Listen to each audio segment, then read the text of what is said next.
شهر رمضان الذي أنزل فيه القرآن هدى للناس وبينات من الهدى والفرقان. السلام عليكم ورحمة الله وبركاته. إن الحمد لله نحمده ونصلي على رسول الكريم. أما بعد، رب اشرح لي صدري ويسر لي أمري واحلل عقدة من لساني يفقهوا قولي.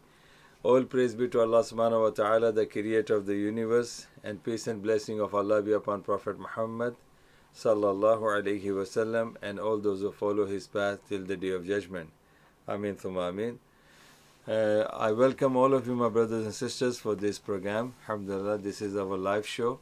And please, alhamdulillah, those people who are trying to come to this show, all I can say is that everything is known to Allah subhanahu wa ta'ala with what intention people are joining us and with what intention they are actually, trying to destroy this, alhamdulillah, religious cause.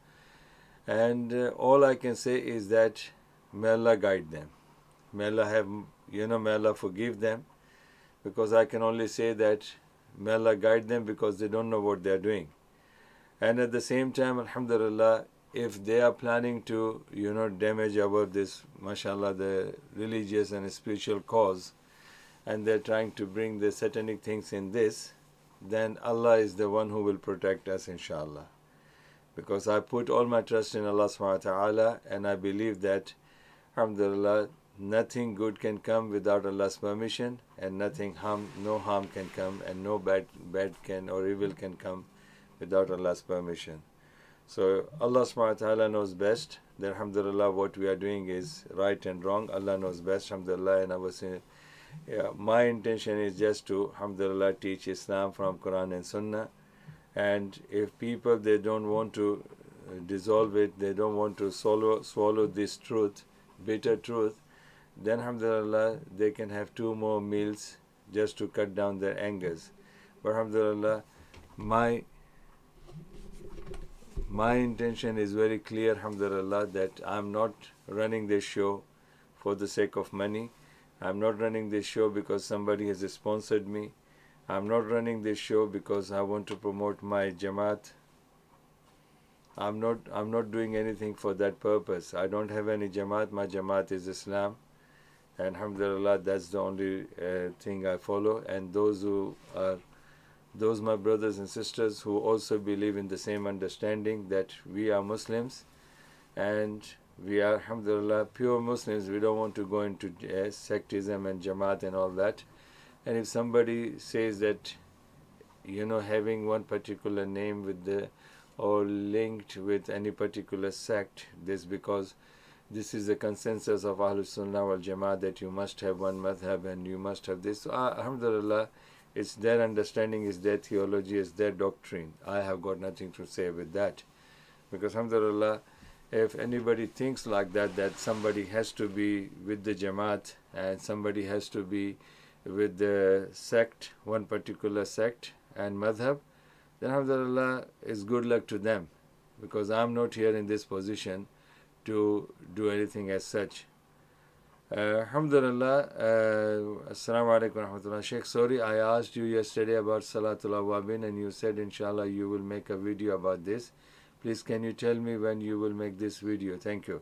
Okay, we will inshallah do it, but yesterday I did check some of these ahadith, and I found that the ahadith which speak about the Salatul Awwabin with the 6 rakat of between Maghrib and Isha, these 6 rakat between Maghrib and Isha, all the narrations are weak, and some of them are, to the extent that they are considered to be false, totally false, and lie about Rasul sallallahu alaihi wasallam.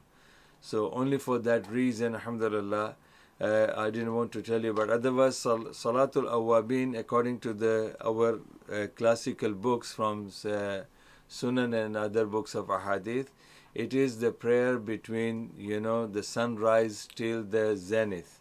In between that, one of the prayers is called the Salatul, Duha. Part of that is Salatul Awwabin.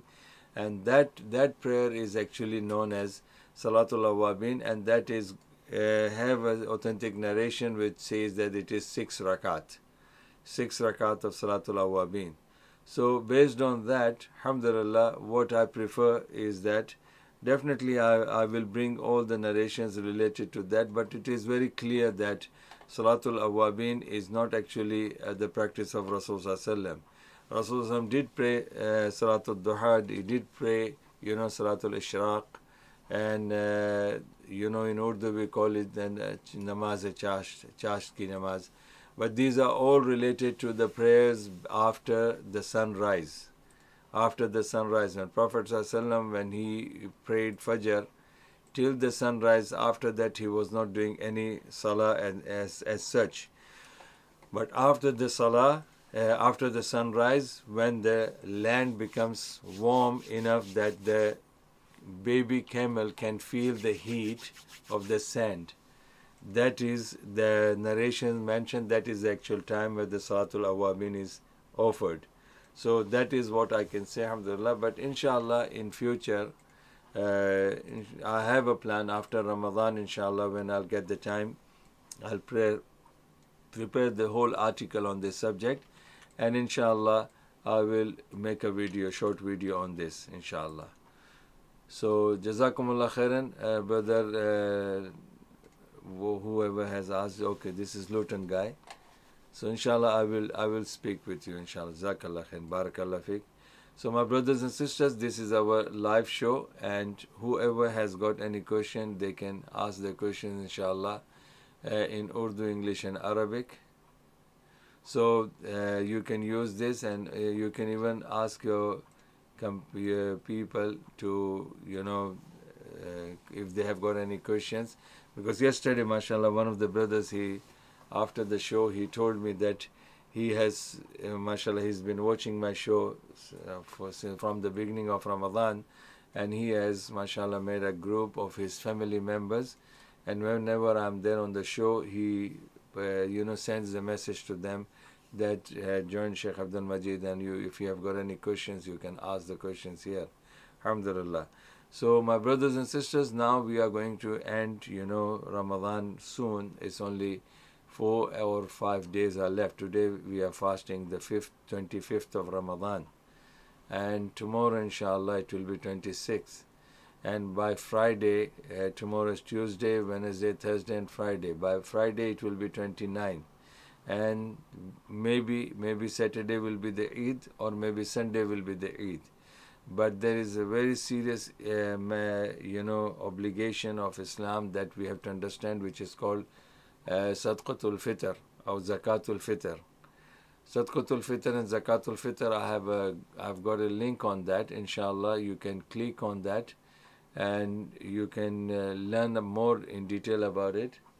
Zakatul Fitr, Sadqatul Fitr, दोनों में से एक होएगा. Fitr type करना, FITR.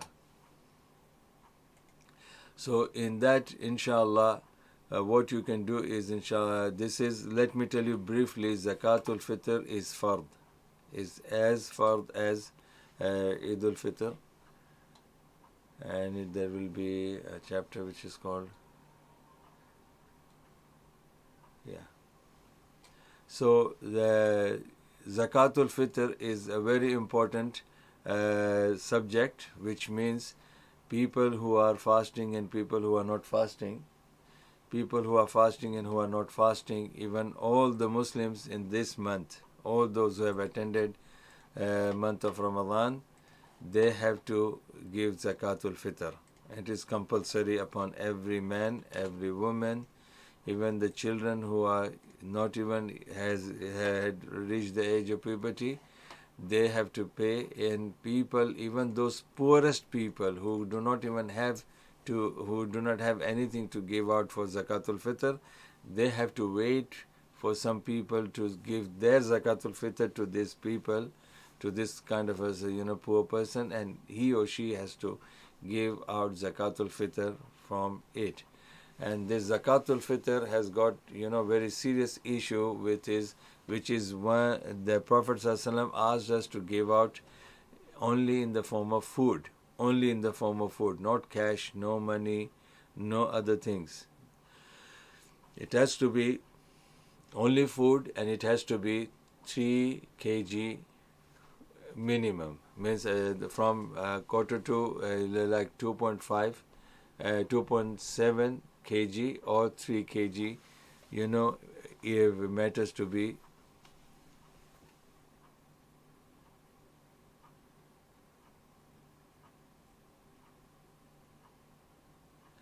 Okay. So, Zakatul Fitr is compulsory upon man, woman, children, and people who were ill and not fasting people. If they are Muslims and they have attended this month of Ramadan, all the Muslims, slaves, free, men, women, children, old, healthy, sound, people who have fasted, people who have not fasted, everybody has to give 3 kg of food. And that has to be given before the last deadline is, the last time is before the Salah, not after the Salah. And the reason is also mentioned by Rasulullah that it is Tuhratul Sa'imin wa Tu'matul Masakin, that those people who are attending this month and fasting, if they have got shortcoming or any errors, Allah will cure that and purify it through the Zakatul Fitr.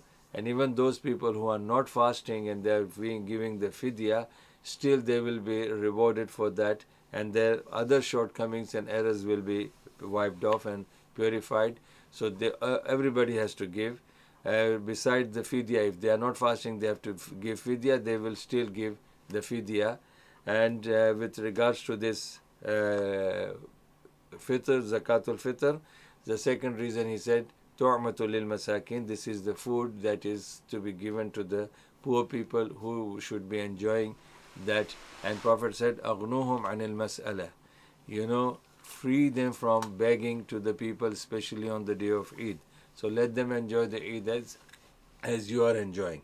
So this is Zakatul Fitr, and inshallah you can click on the link that I have sent to you on this chat box, and you will learn, inshallah. Please do that. It will be very, very important for you. Do that, inshallah, and Allah will reward you for that. Okay, now let's take the question of Mad Hatter. Okay, Salam. The days missed in Ramadan through menstrual cycle, do these days have to be completed first before you fast Shawwal 6 days? Answer in Urdu, please. Okay. First I will answer in English, and then inshallah I will answer in Urdu as well. Jazakumullah khair for this question. It is very, very important question. Alhamdulillah, because after Ramadan, the sunnah is the recommended sunnah and highly recommended sunnah of Rasulullah, and the Sahaba and Prophet they all used to fulfill and try to apply that sunnah in their life.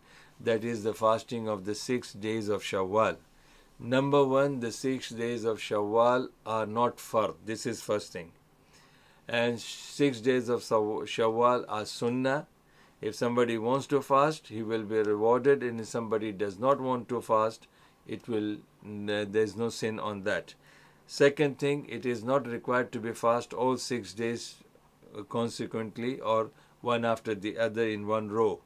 It can be, where it can be divided throughout the month, 2 days, 2 days, 2 days, or it can be divided into alternative days, or it can be divided into like 2 days in 1 week, 2 days in another week, 2 days in the next following week, like that. 3 Mondays and 3 Thursdays, like that can be done as well. So this is with regards to the ruling. But when we talk about the people who have missed the fard fasting of Ramadan due to the menstrual cycle or due to any other illness or anything like that, and the person now falls into Shawwal, so what is the ruling about it, and what concession Islam has given to that? Number one, if you see the ahadith and the life of the Sahaba and advised by the Prophet ﷺ, Islam has given them a very easy method of making up those missed days of Ramadan. And not necessarily it has to be done in the month of Shawwal. Like the wives of Prophet ﷺ would say that the days of Ramadan that we have missed due to the menstrual cycle, we were not fasting for another 10 months, till Jamad al-Thaniya, then Rajab comes, and then after Rajab the Shawwal comes. So the Shawwal is the 8th month of Islamic calendar. So before Shawwal, before Sha'ban, before Sha'ban, after Rajab it comes Sha'ban. So Sha'ban is the 8th month of Islamic calendar. So from Shawwal, Zilqa'dah, Zilhijjah, Muharram, Safar, Rabiul Awwal, Rabiul Thani, Jamadil Ula, Jamadil Thani, Rajab. So these are the months from Shawwal to Rajab. All these months, the wives of Prophet ﷺ were not making up their missed days. They would only make their missed days of last Ramadan in the month of Sha'ban.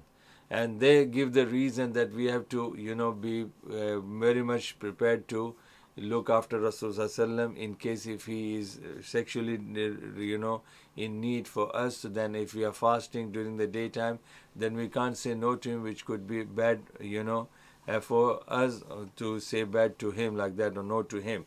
So due to that reason, this was the reason they have mentioned the women.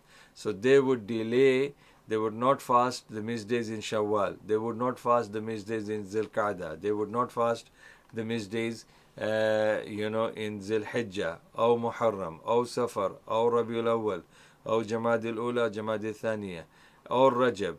So all these 9 months they would not fast, and they would fast in the month of Sha'ban, which is a month just before Ramadan. So because they won't delay till the Ramadan gets in.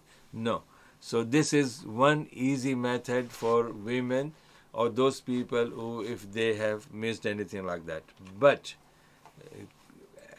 after saying that, I consider that because all the other fastings besides the Ramadan fasting, they all are nafil fasting, means non-mandatory, non-compulsory, fard fasting. Is voluntary fast and non-obligatory fast, which means if you fast you will be rewarded. If you don't fast, there is no sin on that. For example, 6 days of Shawwal, 1 day of Arafah, 1 day of Ashura, and Mondays and Thursdays of every week, or 13, 14 and 15th of every Islamic calendar.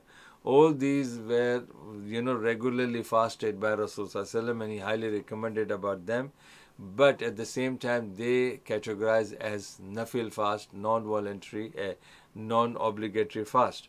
So that means even if you, throughout your life, you don't fast, you will not be punished for that.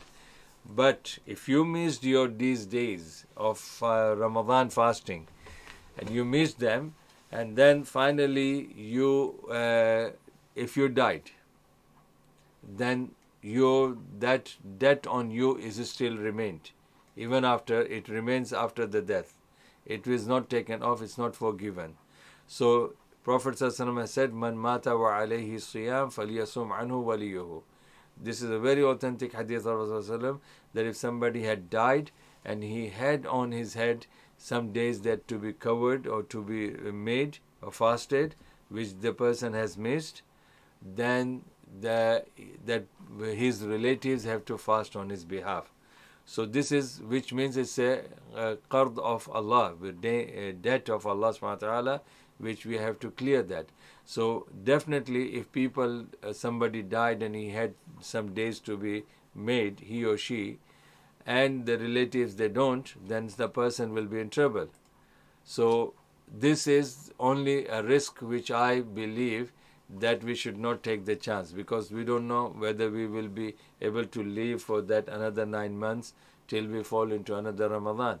So we don't take the chance. I will always advise that never take the chance.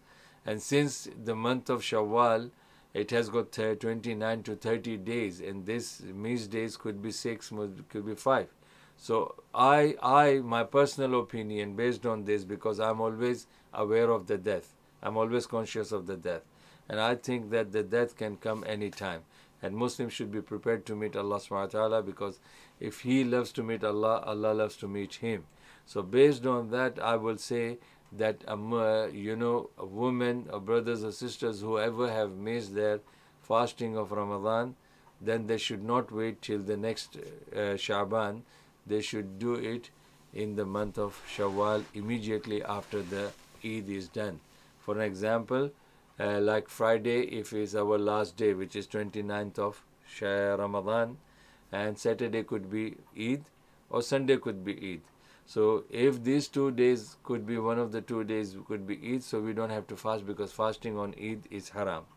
But after this Sunday, immediately I advise the brothers and sisters that if you have some missed days that you have to make them up, then please do those days first, and then if you have, mashallah, Shawwal days are left, then you can go for Shawwal as well, and Allah will reward you. So I hope, inshallah, I have answered that question. Now let me explain this answer in Urdu. ये सवाल पूछा गया है और बहुत अच्छा सवाल है कि औरतों को जब माहवारी आती है और ख़ास तौर पर रमज़ान के महीने में तो उनके कुछ रोज़े छूट जाते हैं।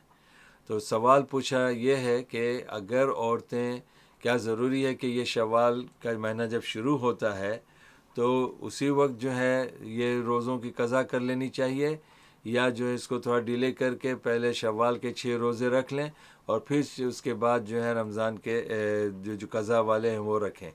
तो मैंने कहा कि सबसे पहली बात तो ये है कि नबी पाक सल्लल्लाहु अलैहि वसल्लम ने जो है शवाल के रोज़ों की बड़ी हिकमत बताई है कि 6 रोज़े जो रखता है तो उसको पूरे जो है 60 रोज़ों का सवाब मिलता है, और रमज़ान के 30 रोज़ों का जो है 300 रोज़ों का सवाब मिलता है। तो मिला के 360 रोज़े हो जाते हैं, तो उसको जो है पूरे साल का सवाब मिलता है।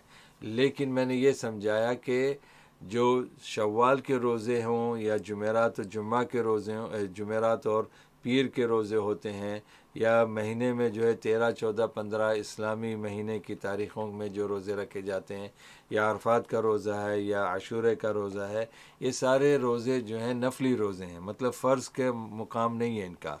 इसका मतलब ये होता है कि अगर कोई जानबूझ के भी इन रोज़ों को ना रखे तो ये रोज़े जो है गुनाह नहीं होता उनको छोड़ने का, और रखते हैं तो सवाब मिलता है।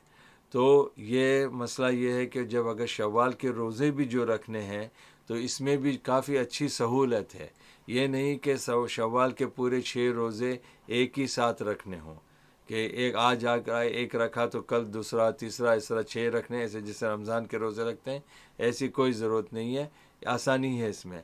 आप हफ्ते के अंदर जो है जुमेरात और पीर के 2 शव्वाल की नीयत से रोज़े रख लें, दूसरे हफ्ते 2 पीर और जुमेरात के 2 रख लें। इस तरह करके आप पूरे महीने में 2-2 करके भी बांट सकती हैं। पूरे महीने में जो है आखिरी महीने तक आप जिस तरह आपको सहूलत हो 6 रोज़े आप जो हैं रख सकती हैं। ये एक मसला बताया मैंने। दूसरा जो सवाल जो था वो माहवारी की वजह से अगर औरतों के रोज़े छूट जाते हैं तो क्या उन पर ज़रूरी है कि शव्वाल में ही पहले ये रोज़ों की क़ज़ा जो है अदा कर लें, या फिर जो है शव्वाल के रोज़ों के बाद करें। तो मैंने कहा इसमें भी बहुत बड़ी सहूलत दी है इस्लाम ने, कि नबी पाक सल्लल्लाहु अलैहि वसल्लम की बीवियां जो हैं इसी तरह किया करती थीं कि शव्वाल के महीने से लेकर शाबान के महीने तक 9 महीने बीच में होते थे।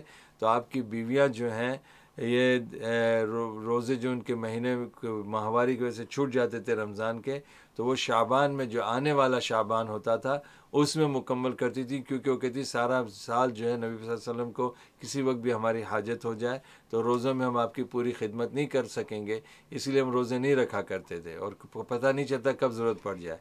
तो हम जो है शाबान के आने वाले शाबान के महीने में हम ये रोज़ों की क़ज़ा कर लिया करती थी, क्योंकि नबी पाक सल्लल्लाहु अलैहि वसल्लम काफ़ी मशगूल हो जाते थे शाबान में अपनी इबादत में, तो हमारी ज़रूरत कम होती थी।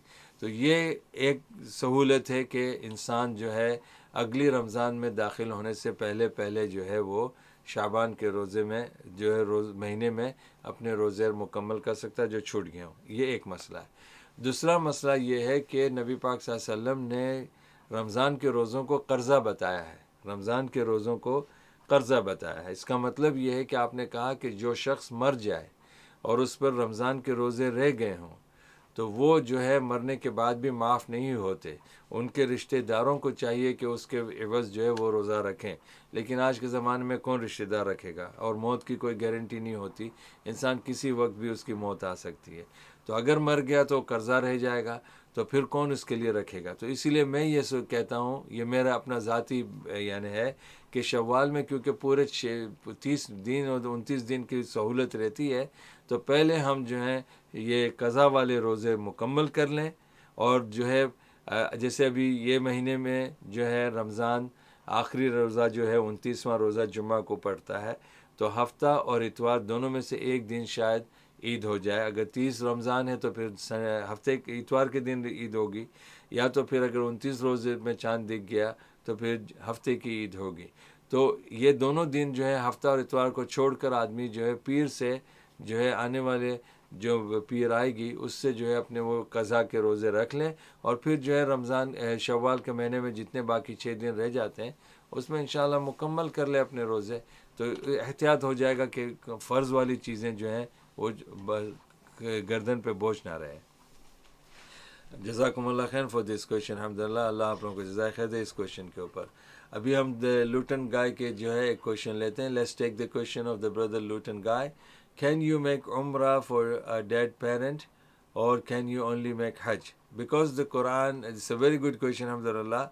Again, people will have different opinions, but I have not found any Quranic hadith, Quranic verse or any hadith of Rasul sallallahu alaihi wasallam where I can say that, you know, the Umrah can be done on the behalf of the dead person. But if a person is doing the Hajj on the behalf of the dead person, and if he has an intention to do the Hajj with the intention of Hajj Tamattu', which is one of the three kinds, Ifrad and Hajj Qiran and Hajj Tamattu'. These two different, they all three are slightly different to one another. Hajj Tamattu' is the one that has got Umrah in it and Hajj also. So if a person has got the intention to make, you know, Hajj on the behalf of the parents, then he can go for this intention, and it will be, Umrah will be done on their behalf as well as Hajj will be done on their behalf. But independently, if somebody wants to do Umrah on behalf of any dead parent, then I don't know from any hadith or from any, you know, ayah of the Quran, or I don't find any authentic athar of any companion of Rasulullah, you know, that they have allowed somebody to do the Umrah on the behalf of the dead people. Since you have asked this question, now I want to tell you one more serious thing. Inshallah, hopefully nobody will get upset with this, but this is the truth that has to be known. And that is about the person who lived as a Muslim. He lived all his life, or she lived all her life as Muslim, but they themselves did not have any intention to go for Hajj or Umrah. Okay, this is very important point. If they did not have any intention and inclination towards going to perform the Umrah or Hajj, or they never ever thought of going, or they never even put the efforts to do that, then after their death, pay attention, after their death, if the whole world get together to do Hajj for them or Umrah for them, it will not benefit them.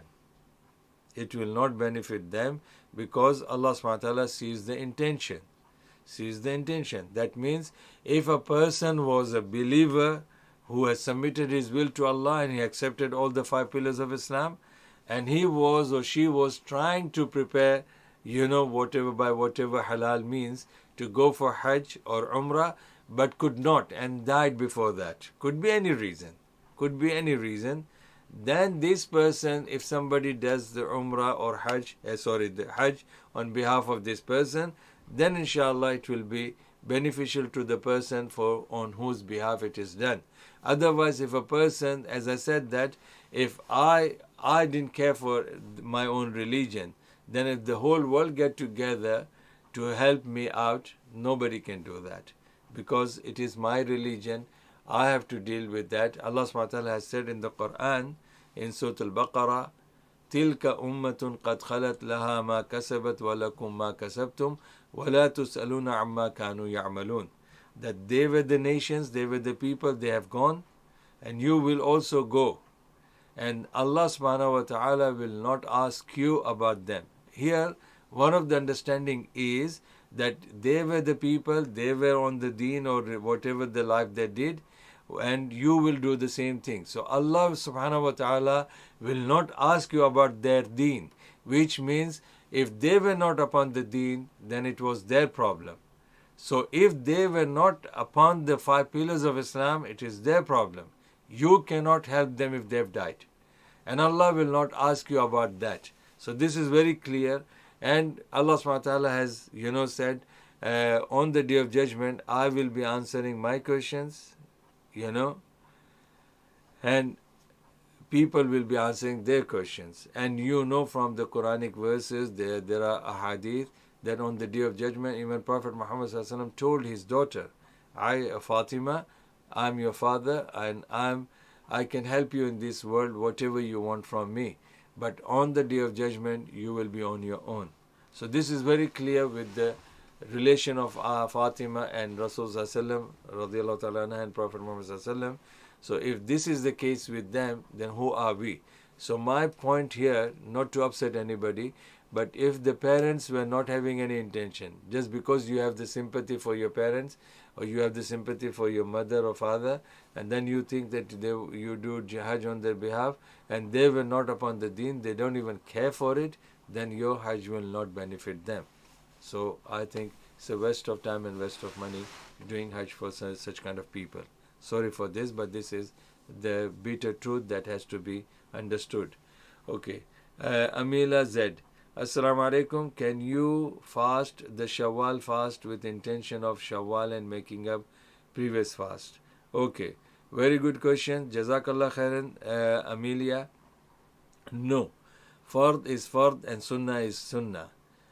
You can, fast your fard fasting separately because they cannot be equal. One is if you don't do it, you will be punished for it. One, if you don't do it, you won't be punished for it. One, you will do it, your loan is gone. Your neck is free from the punishment. Once you do that, the other one that you do, you get reward for that. So alhamdulillah, this is a very, very important point to understand, that the missed days of Ramadan are fard missed days. And the fasting of other days, sunnahs, are not equal to the fard. Like if a person is not praying 5 daily prayers, but he is praying all the sunnahs, the sunnah of Zohar, sunnah of Asr, sunnah of Maghrib, sunnah of Isha, sunnah of Fajr, but he is not praying, fard of Zohar, fard of Asr, Fajr and Maghrib and Isha. This sunnah will not help him, because fard is more important and compulsory to be carried out, and sunnah is not. So this is how the fasting of Ramadan is. Your intention can be for the nafil fasting. Yes, you can fast 6 days of Shawwal on Sunday, Thursday and Monday. So you get 2 rewards, one for fasting of Shawwal and one fasting of the Sunnah of Rasulullah of Mondays and Thursdays. So that way, because they all are same, degree, and the ruling of their, position and their degree is same, because they both are non-voluntary, non-compulsory fasting, alhamdulillah. But you can't have the same intention for fard fasting. So if you are mixing it, then make it fard make the intention of fasting of Ramadan, and don't make the intention of nafil fasting. So inshallah your fasting will be accepted and your burden on your head will go off. Okay, Mr. M. If after wudu I noticed that there was some tiny dirt under my fingernail, and must I repeat wudu again? You don't have to repeat the wudu, mashallah. It's a very good question. Yes, there is a very serious hadith of Rasulullah that a person will be burnt in the grave. He will be punished in the grave, and one lash will be equal to burning the whole grave. And that is one of the reason was that this man or this person was not performing the purification correctly and like in a proper way, perfectly. there were some shortcomings. So he will be punished for that. And the second reason for the punishment is that he will know people who are Mazlum people, people who are suffering, people who are in need, people who are, poor people. So he was ignoring them where he could help them. So this person will be punished for that. So with regards to the dirt, tiny dirt, I don't know how thick it is. Maybe after while you were washing your hands, that might have gone inside, because sometimes tiny dirt does not mean it's like a cement thick. It's that hard, or hard like cement, or hard like rock, or waterproof. If that is not the case, then your wudu is complete, because water would have gone below the dirt, and alhamdulillah. But if it is dry, that is the question, because the hadith says, وَيْلُلْ لِلْأَعْقَابِ مِنَ النَّارِ. Prophet ﷺ saw the group of Sahaba who were rushing to come to the masjid, and one of them, he saw that his heel was left unwashed while performing the wudu. So he warned them that this kind of a heel will be burned in the hellfire, which was that if your wudu is incomplete and you're praying, your prayer will not be accepted and you will be punished for doing that. And being careless, this is ibadah of Allah. How can we be careless about worshipping Allah subhanahu wa ta'ala and not fulfilling the terms and conditions? So that's the reason. If you think that there could be something left unclean, unwashed, and it has become dry, then just take that dirt and wait it that part only, and your wudu is done. But if your wudu was completely dried after you have gone somewhere, you made the wudu, you went somewhere, and your body was completely dried, and then you found this, then you have to do a complete wudu. This part where the dirt was there can only be washed only this much if still your other part of the body that was done with the wudu was still wet. The water was still there and it's not completely gone dried. Then you can wash that much. Otherwise, if the whole body was wiped off and you are clean and everything dried up, and then you realize that one part is missing, then you have to do the complete wudu, because that wudu was not actually completed full wudu. Alhamdulillah. So I think I have answered that question. Jazakallah khair for that question. Okay. Also, if I have dried blood on my finger, okay, for wudu, I am required to scrub it off or leave it since it could harm me. No, if it is an injury, don't scrub it, don't scratch it, don't peel out, nothing. Just leave it, and whatever you have done, inshallah, if the water has gone over the blood, still your wudu is complete, and you don't have to, peel out your that wound. Don't do that, because that is not advisable in Islam.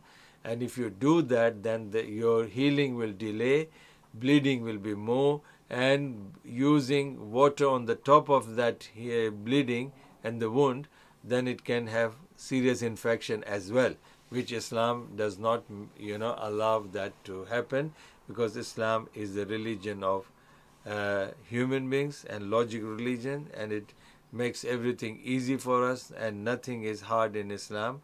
So those people who blame Islam, they should learn more about Islam to talk about Islam. So alhamdulillah, it's a good question. Both of your questions are inshallah very beneficial for the audience, because it relates to the daily activities. So may Allah reward you for that. Jazakallah khairan. Alhamdulillah. Let's go back to Luton guy. If I cut my finger or a small cut and it bleeds, does it break my wudu? No. Umar ibn al-Khattab, Jazakallah khair for this question, alhamdulillah, bleeding due to the wound will not break your wudu. Anything that has come out of your private part, whether it is liquid, whether it is mani or madhi or wadi, or if it is blood or anything else, which women go through that, then your wudu will break. Or anything is in the form of passing of the wind or passing of gas, all that kind of thing, yes, that will break your fast. Or if you fall into deep sleep where you cannot understand or control your self and you may pass the wind or you may touch your private part while you're sleeping. So due to that reason, when you fall into deep sleep, or one more hadith is there, that a person who has eaten the meat of the camel, then that also breaks the fast. And the reason, the wudu. So the reason are given there, but generally what we do, we follow Quran and Sunnah. Even sometimes it doesn't go into our head what is the reason, but people, they have given the reason because they say that Ibn Taymiyyah was asked about this. So even Ibn Taymiyyah has said that this camel is kind of a jinn, and jinn are created from fire. So the wudu is, broken off. So you to put off that fire, you have to make another wudu for that. So that's the only hadith. Because a man came to Rasulullah and he said, Ya Rasulullah, if I eat the meat of the goat, do I have to make wudu? He said, if you want to. Then a man asked, if I eat the meat of the cow, and do I have to make another wudu, new wudu? He said, if you want to. But when he asked that if I eat the meat of the camel, what should I do? Should I have to? He said, yes. So this way we know the sunnah of, the command of Rasulullah. So let me conclude that your wound and the bleeding that comes from your wound, it won't break your fast, wudu. Anything that comes out of your private part, from front or back, it will break your wudu. And eating of the meat of the camel will break your wudu, or falling into deep sleep, that will break your wudu. So why? With regards to this wound, there are so many ahadith that there was a group of Sahaba who were watching, keeping watch on the troop of Muslims who were at the war, and some of the Sahaba were sleeping and others were keeping watch. And while the Sahabi was, one of the Sahabi was keeping the watch, he started praying Sunnah, the night prayer. Other Sahabi was keeping watch to, behind this Sahabi. So while this Sahabi was praying, the kuffar started shooting with the arrow. And this Sahabi continued with his prayer because he was too much deep into the reciting of the surah, and he was completely concentrated in the surah, so the piercing of the arrows were not affecting him. And he was bleeding and he was wounded. And then he fainted after he completed all his prayers after salam. He couldn't take it anymore, so he fainted. And then when he woke up, Prophet ﷺ woke up, and all the Prophet ﷺ, alhamdulillah, praised him, but he did not tell him that because you were bleeding, whatever you prayed it was not accepted. You have to make wudu because your wudu was not there because of this bleeding, and also you prayed in this, so your prayer is not valid because you prayed without the wudu. He didn't say that. Instead, he was praising and giving him the glad tidings that those eyes who keep watch on the Muslims at night when people are sleeping, these eyes will go to Jannah. And Umar ibn Khattab, our second caliph, he was stabbed in the Salah. And then after that, when he was injured, he still prayed his prayers, and his wound was, not completely healed. And it was bleeding while he was praying. So these are, evidences that prove that blood that comes out of wound while you are praying or making wudu, your prayer will not be broken and your wudu will not be broken, inshallah. Barakallah fiqh. Very good question. May Allah, give us tawfiq to apply on that. Alhamdulillah. Ameen. Maryam Saleh. Assalamu alaikum. Wa alaikum assalam. If someone does good actions with intention to please parents only, is that shirk? No, if the intention, if you are praying for your parents to show them that you want to, make them happy, then it is shirk, because prayers should be offered for Allah. As-salatu lillah. You have to pray for Allah. قُلْ إِنَّ صَلَاتِي وَنُسُكِي وَمَحْيَايَ وَمَمَاتِي لِلَّهِ رَبِّ الْعَالَمِينَ لَا شَرِيكَ لَهُ وَبِذَلِكَ أُمِرْتُ وَأَنَا أَوَّلُ الْمُسْلِمِينَ. In Surah An'am, chapter 6, verse 162, Allah subhanahu wa ta'ala is saying, O Muhammad sallallahu alaihi wasallam, tell them my salah, my siyam, my قُلْ إِنَّ صَلَاتِي, my prayers, وَنُسُكِي, all my acts of ibadah and sacrifices, وَحَيَاتِي وَمَمَاتِي, قُلْ إِنَّ صَلَاتِي وَنُسُكِي وَمَحْيَايَ وَمَمَاتِي. My mahyaya means my life and the way I live, and I live for who? And I die for who? It's Allah subhanahu wa ta'ala. Lillahi Rabbil Alameen, La Sharika Lahu. Allah, the Lord of the universe, He has no partner, and this is what I was commanded, and I'm the first amongst the Muslims. So, this is very clear. Any act of ibadah that you do to please your parents, then it becomes shirk.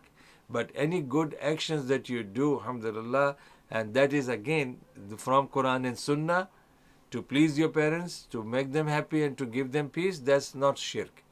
But if you are doing something only for the sake of parents and it is not from the Quran and Sunnah, just to please them, and you don't know that this is something that you should be doing it for Allah, then you won't be, getting any reward. And that could be not a major shirk, because there are two types of shirk, major shirk and minor shirk. Minor shirk is that you pray or you fast or you do any action to show off to the people. But if you do major shirk, you are out of the fold of Islam. But minor shirk, still you will be punished for that, because it is not for the sake of Allah purely, it is for the sake of people. So be careful with that, inshallah. Hope you will understand this question, inshallah. And if you have got, you have understood my answer. If you have got any further clarification, then inshallah we are here up until 8 o'clock. Then you can put your questions, inshallah. Barakallah fiqh. Okay, I did clean my my fingernail properly, but still I noticed after wudu little dirt under it. See, if you have done it properly, then leave it, inshallah. Allah knows your intention, and as I said, that even if you just remove it, and then you can, mashallah, just wash it, that much area of the finger, inshallah, it will be accepted. Alhamdulillah. Should I repeat my prayers since I prayed without doing wudu again? I thought wudu will be okay since the dirt was so small. See, first of all, your salah is valid. I'm telling you, inshallah, because it's not that you did it deliberately by knowing and you did it deliberately. No. So you didn't know all these issues, alhamdulillah, and you did by mistake. So out of ignorance you did that. So Allah subhanahu wa ta'ala will overlook your ignorance, overlook your mistakes, and inshallah your salah is valid, your wudu is valid. But next time you have to be careful. Like, the Sahabi who came, Ammar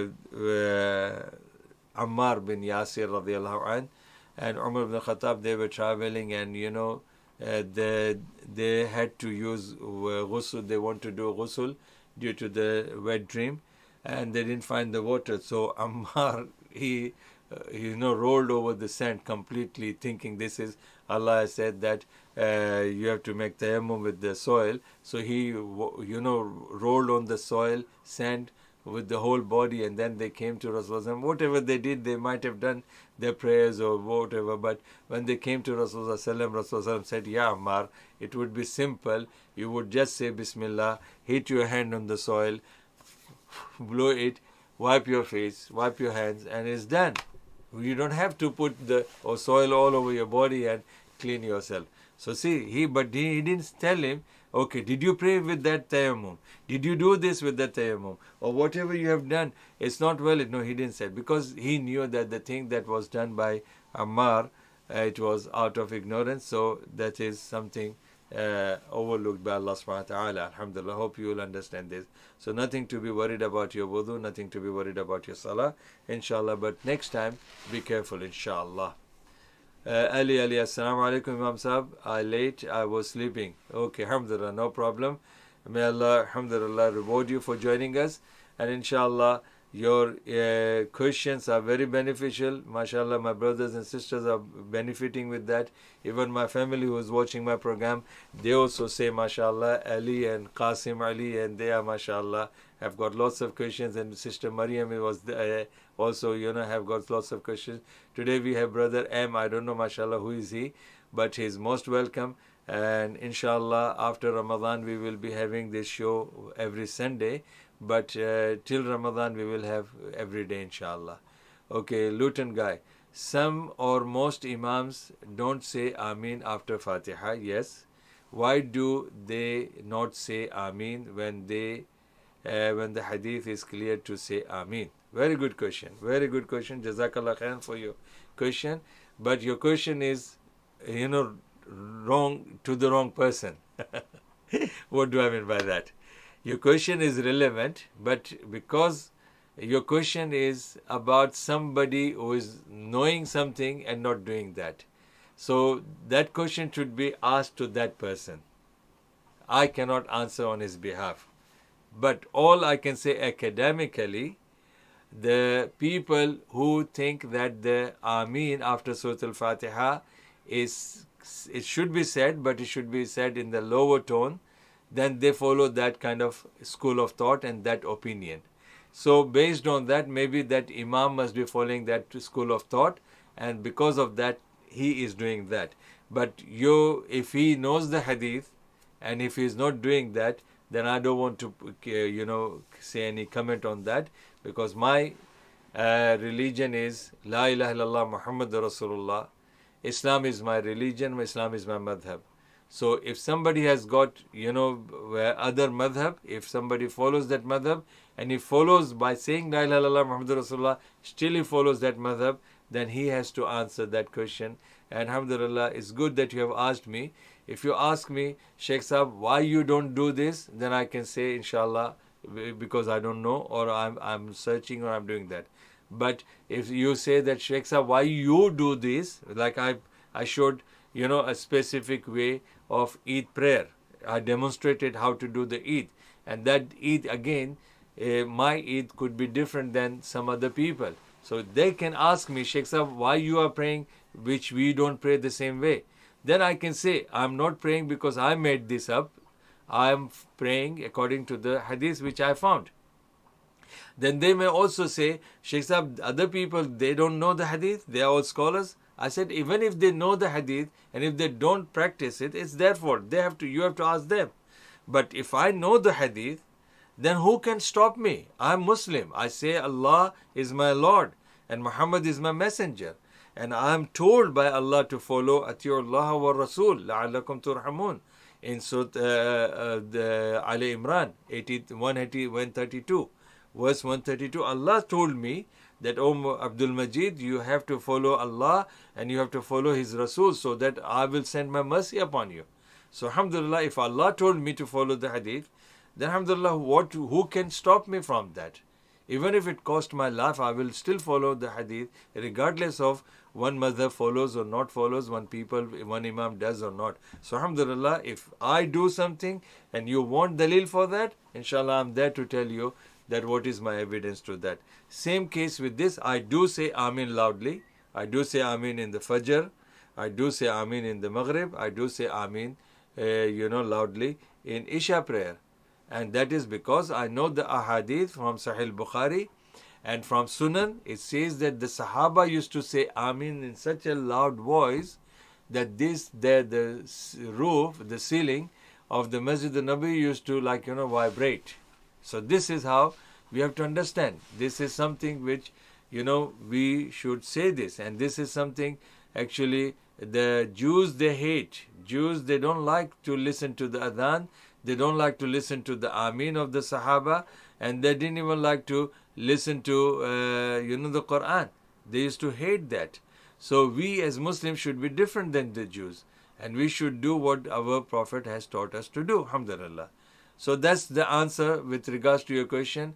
If Imam is not doing and he knows the hadith, then Brother Luton guy, you have to ask that Imam. Because if he is Imam, then he should know why is he not doing. Alhamdulillah.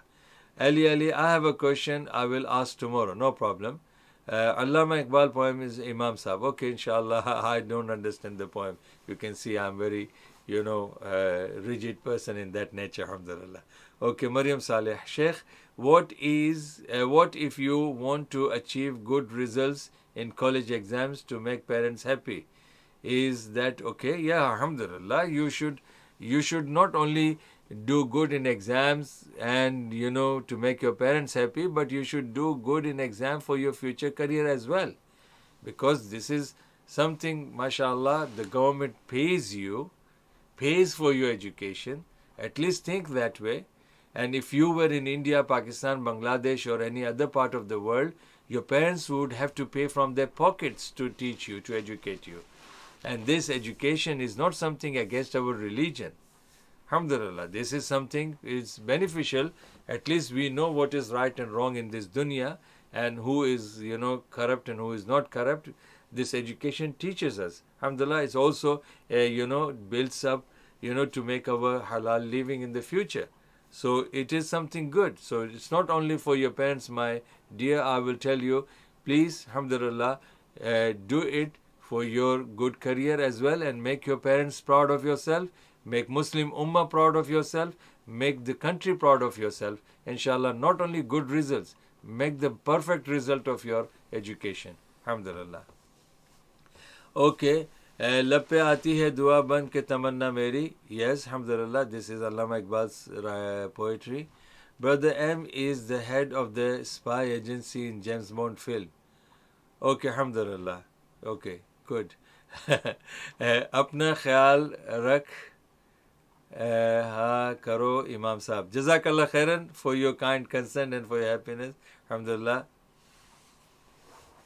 Alhamdulillah, self-employment is the best employment. Alhamdulillah. Tijarat, yes, mashallah, tijarat is also good. Okay, so my brothers and sisters, mashallah, see, always my purpose of this show is to make you serious about the deen. My brothers and sisters, life is very short. And anyhow, whether we are good or bad, we're going to face Allah subhanahu wa ta'ala. So let's make a place to ourselves now in this show, that from today we will, try our level best to follow everything in our life according to the teaching of Prophet Muhammad sallallahu alaihi wasallam.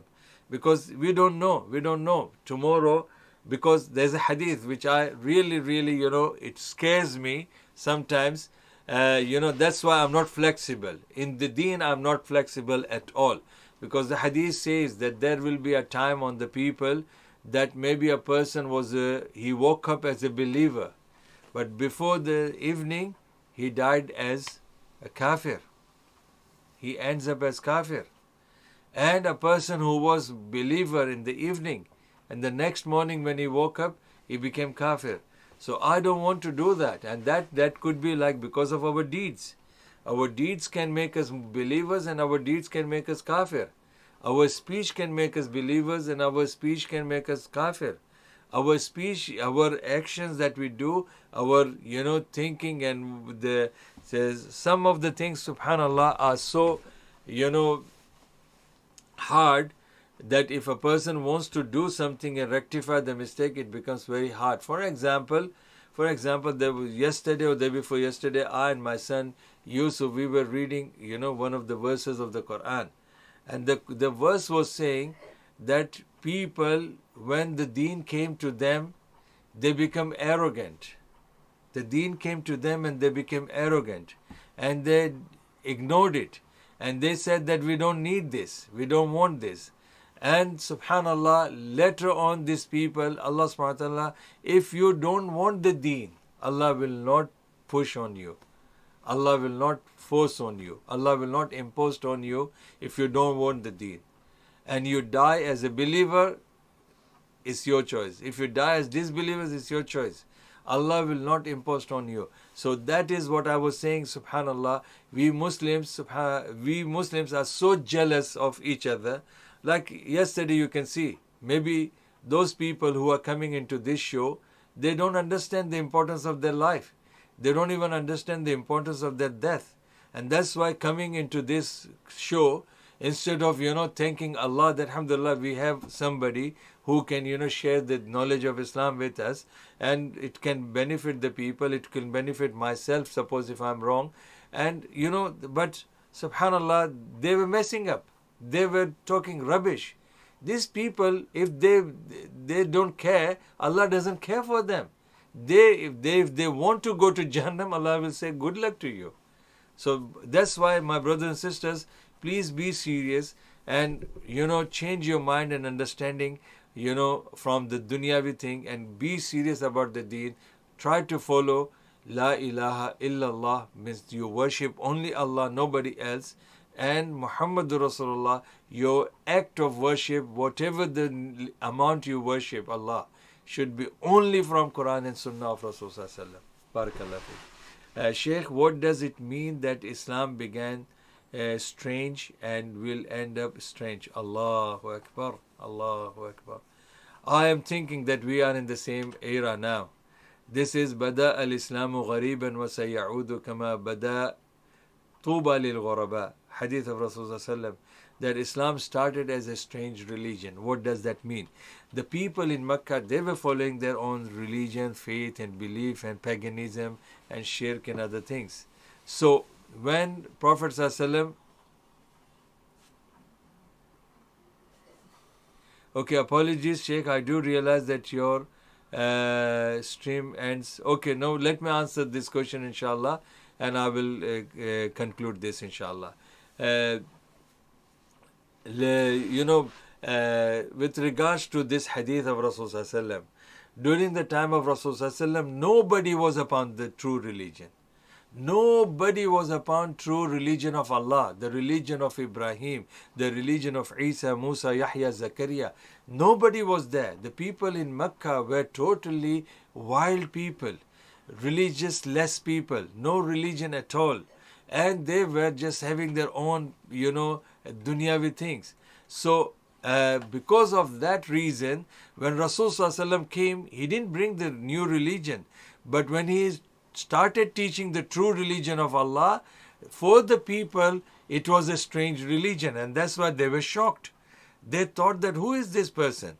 What is he talking about? Why is he saying this and that? So for that reason, subhanallah, Rasul sallallahu alaihi wasallam, when he brought this religion, and he did say that this religion became strange religion to them because they didn't know the true religion since centuries. After the death of Ibrahim alayhi salam, after the death of Ismail alayhi salam, the people were fallen into paganism, worshipping 360 idols. No rights for the humans, no rights for the poor people, no rights for the children, no rights for the parents, no rights for the daughters, no respect, nothing, no civilization, proper civilization. So for that reason, when Rasulullah came up with this best Islamic code, that was something, subhanallah, people, they didn't like it.